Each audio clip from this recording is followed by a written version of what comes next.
Hi, it's Christina with the Sisyphean Journal. Today's May 27th. I already covered today's anniversary, so I'm going to link to that video below. This is my third reaction to a discussion Tim Pool hosted between a pro-life woman and a pro-choice man who is evidently an ordained pastor, although his attitude toward abortion doesn't seem particularly compatible with Christianity. I ended yesterday's video with Tim Pool taking a very surprising, to me, stand, and I'm going to pick up with Tim's statement, and we're going to follow through on how Kristan and the pastor respond to what Tim has to say. So this is going to be interesting. I actually think it's the inverse. My view is... I do too. Well, no, I think the scientific argument would lead us to the complete and total banning of abortion nationwide, and the religious argument would actually... Oh, okay. The reason being the concept of ensouling. Are you familiar with ensouling? Like, as in soul, Yeah, psyche... like your spiritual being.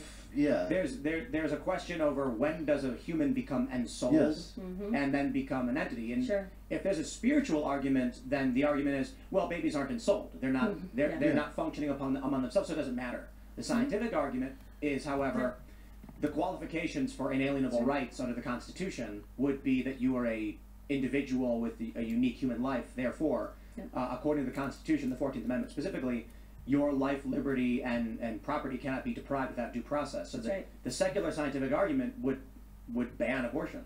Yeah, I mean, I think it's a safer argument too, because then you go into the question of, well, when does ensoulment happen? And if you're not a religious person, you know, you could debate that. You could say we have no souls, right? Oh, it's very interesting. I think this pastor guy was not expecting Tim to say this, and I don't think Kristan was expecting it either. So this is cool. That we were just created from nothing and we have no purpose.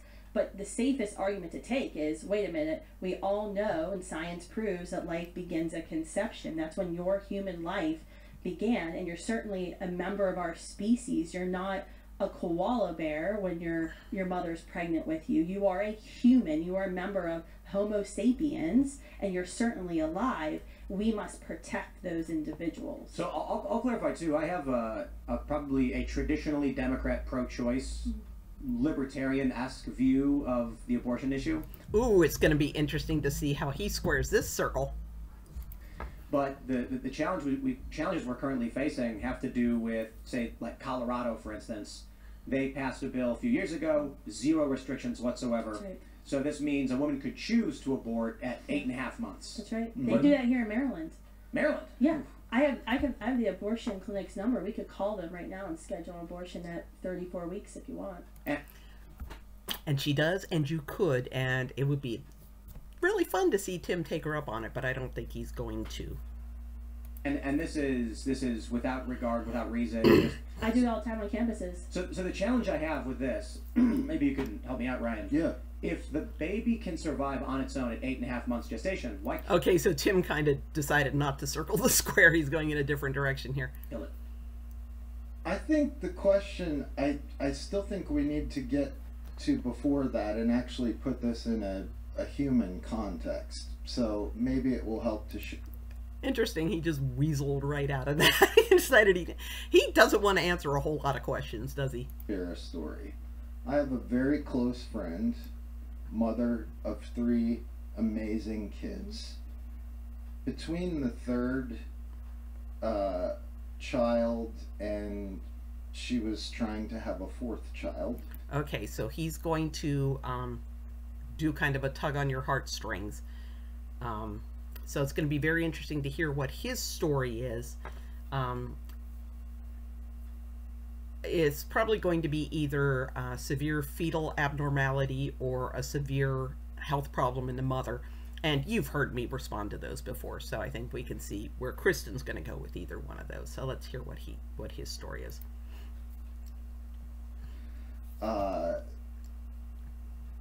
She got to the point where it was time to give birth, and the doctor came in and said, it's likely that you won't survive this pregnancy.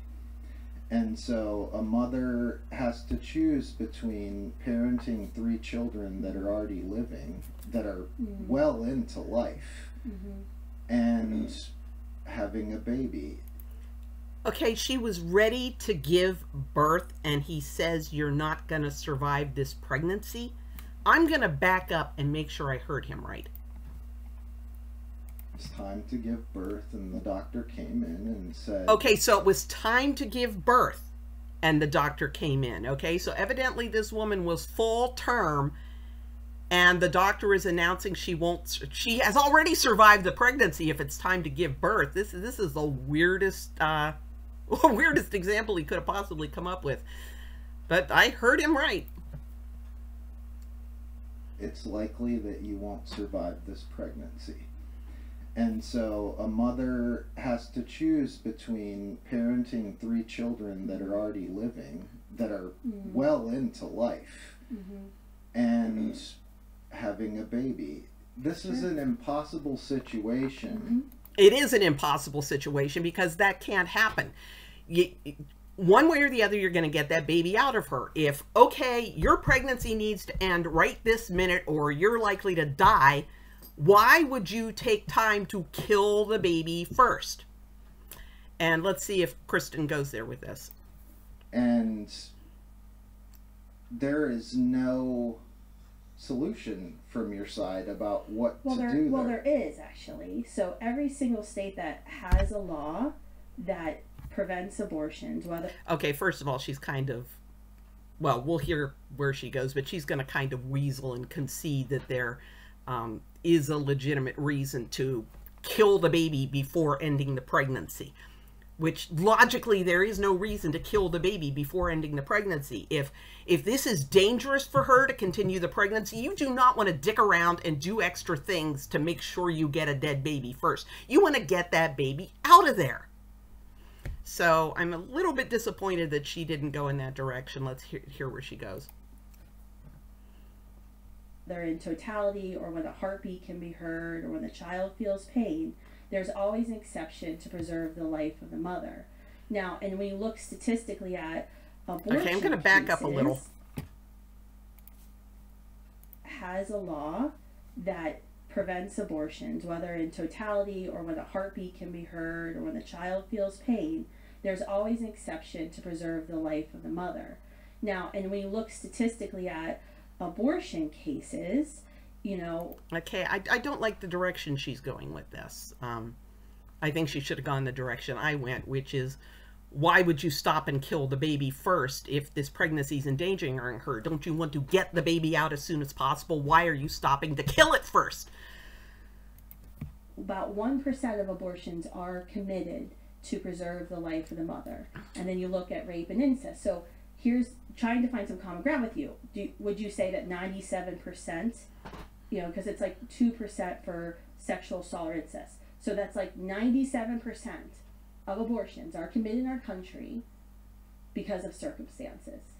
But the hard question... Are you... Yeah, she weaseled out of his question. I did not like that. In favor of joining me in saying those are wrong and those should not be permitted, and then let's have a logic... I mean, she did hold him accountable for bringing up a life of the mother situation when what he's advocating for is abortion on demand. But I didn't like her timing of that. I think she should have first addressed the nonsensality, the nonsensicalness of arguing that if the woman's life or health is in danger, you should dick around sometimes for 3 days to make sure you get a dead baby instead of just getting that baby out of her as soon as possible. But of course, the flip side of that is when they're coming up with this life of the mother thing, that's where you say, okay, so if that's why you're defending abortion, are you willing to let the other, 97% be illegal? Philosophical conversation. It's an interesting pivot, but the real question is for you.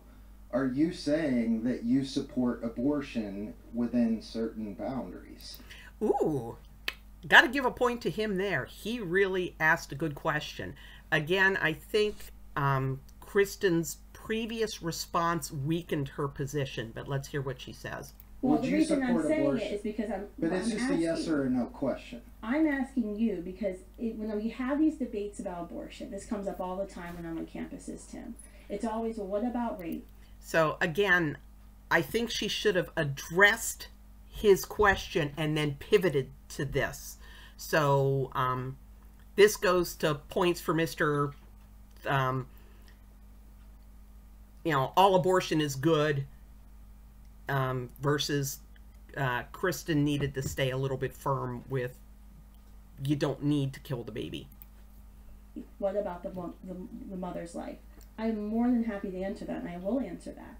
But what I find very disingenuous is that when we're talking about abortion, 97% of abortions happen not for those reasons, yet we're being told that we need to keep abortion legal for any reason. And I think if you want to have common ground and kind of stop having part of this conversation, maybe some of the debates, I think a very easy way to start that common ground conversation is to say those other 97% of abortions should not permit it, and then let's have a conversation about the other 3%. Because I think it's kind of disingenuous to always start the conversation going to the exception to then justify 100% of abortion.